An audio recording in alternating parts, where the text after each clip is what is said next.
Okay.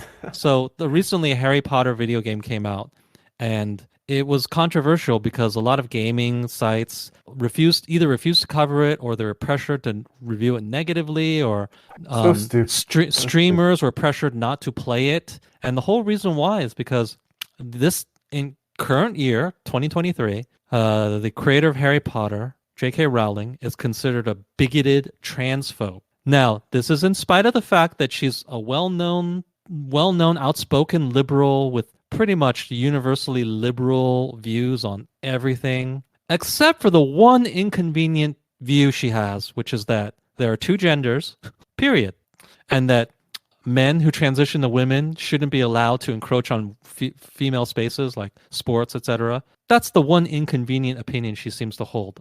Because of this, though, she has basically been lumped in with Trump and Nazis and fascists, and she's just a transphobe and a bigot, and she's just as bad as all the rest of them. That is the company line, so to speak. And so even when a video game comes out about Harry Potter, which let's be honest, the video game probably has very little to do with her. It's just, the intellectual property is hers. That's all. You have to take a political stance against a video game too. This is so bizarre. Most people on the outside looking in would just say this is so bizarre. But this has been going on for a while now because it's been a few years since she's come out as being she's come out having these opinions about trans. People call her a TERF, trans exclusionary reactionary feminist or whatever. I know people who actually know people, like have acquaintances who have totally flipped on J.K. Rowling. Like before she was a hero, a liberal hero, and now it's just she's problematic. She's a bigot. She's a transphobe. We need to boycott this game. We need to boycott Harry Potter. We need to boycott the movies. We need to do all of this because It's a little late for that, to be honest. it is because obviously she made her money and the thing's super popular. But this is the line. This is the company line, the party line that people toe. But then what's funny about it is that it's not just a company line. When I say it's the company line, that sort of implies, okay, it's the official thing we've got to say. Everybody says it, but nobody's heart is really in it.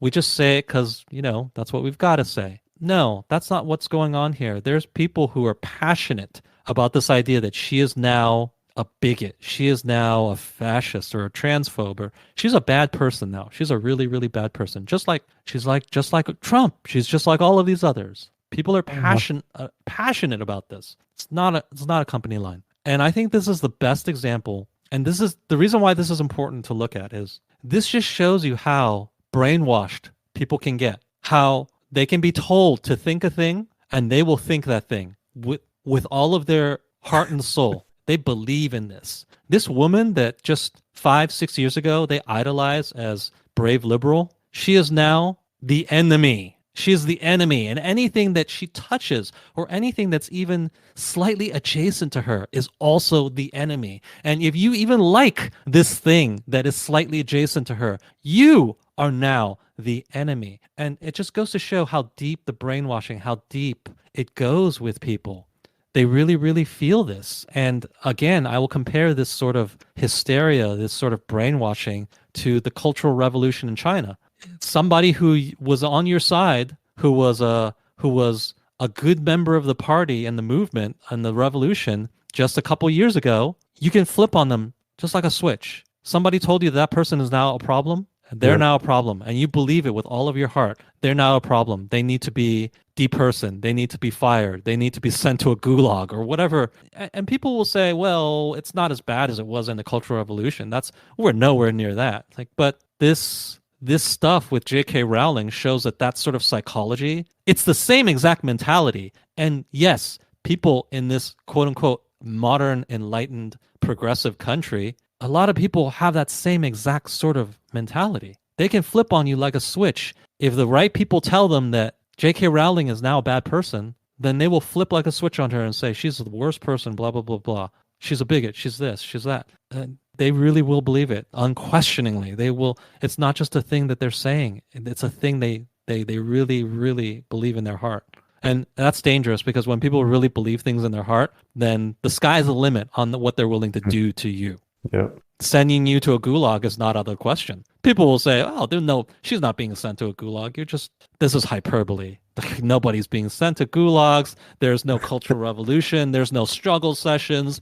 Nothing like the cultural revolution in China. That's not happening. Like, I will agree that stuff is not technically happening yet. However, the underlying mentality, it's the same. And if the underlying mentality of the people is the same, then the actions are on the table. They can Mhm. happen. That stuff is not off the table. That stuff can all happen. Yeah, especially with the bar constantly getting raised, and then, oh, you don't support sending her to some camp, then you're a transphobe, Right. right? I could easily see that article getting written. Like the first bar is just calling her a transphobe. Okay, everybody's behind that. And we strongly believe she's a transphobe. But the next person who one-ups you says, perhaps she should be sent to re-education. And then suddenly the people who say, okay, I do believe she's a transphobe, but I don't think that we should force her to go to re-education. Oh, suddenly you're the problem, right? Yep. Right? And you don't want to be left on the wrong side of this line ever. And the line keeps moving though, because that's what happens to that line. It just moves in one direction. And you don't want to be stuck on the wrong side of that line. And suddenly, so now you just say, "Oh no, I agree. She should be sent to re-education." Okay, but what does that entail? Is it just like a summer camp or is it a gulag? Well, I mean, I hate to trot out that really tired aphorism that those who ignore history are doomed to repeat it, but it applies here. You don't have to look too far back into history to see what happens on this path. And don't tell me that, well, she's rich and she's famous and whatever. Like, oh, the Cultural Revolution claimed a lot of well-off people too, right? And only Yep. now do we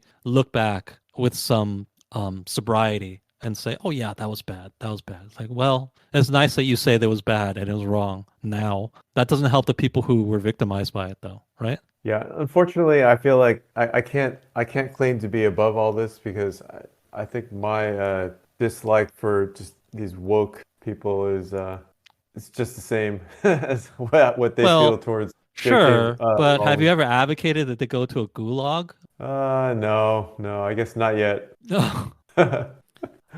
I'm just saying that this is a really important thing for people to look at. When we look at it happening in history, it feels so far removed. It feels like, oh wow, what was up with all those crazy Chinese people during the Cultural Revolution? They must have all been on a drug or something, and that's why they're acting so crazy. We would never do that because we're just, we're either better than them or we're not temporarily insane. So that kind of stuff could never happen here. Oh no, that stuff could happen here, and the underlying foundation, the mentality is totally already here. So that's what I need people to understand. That's what I want people to look at. And if you are not familiar with what happened during the Chinese Cultural Revolution, then do yourself a favor and look it up. Do your research. This type of stuff happened less than 100 years ago. It's not like a witch hunt where you could say, oh, yeah, those dumb medieval people, they were dummies. They didn't know anything about anything. That's why they had witch hunts. They didn't know about science or anything like that. They're stupid. It feels like the level of emotions around this are disproportionate to, how serious it is. Yeah, they're Yeah, that really tells you passionate. the They're passion is not there, getting, right? yeah, Yeah. yeah. A person who's not caught up in the frenzy of this of ideology, a person who's not caught up in all of that would just look at this and say, "This is just a video game. What is the big deal?" But when you are caught up in the ideology, then it seems so much more important. Some people will say this is such a stretch to compare people's reaction to this Harry Potter video game to the Chinese Cultural Revolution. But if you actually look at the psychology, the underpinnings are the exact same.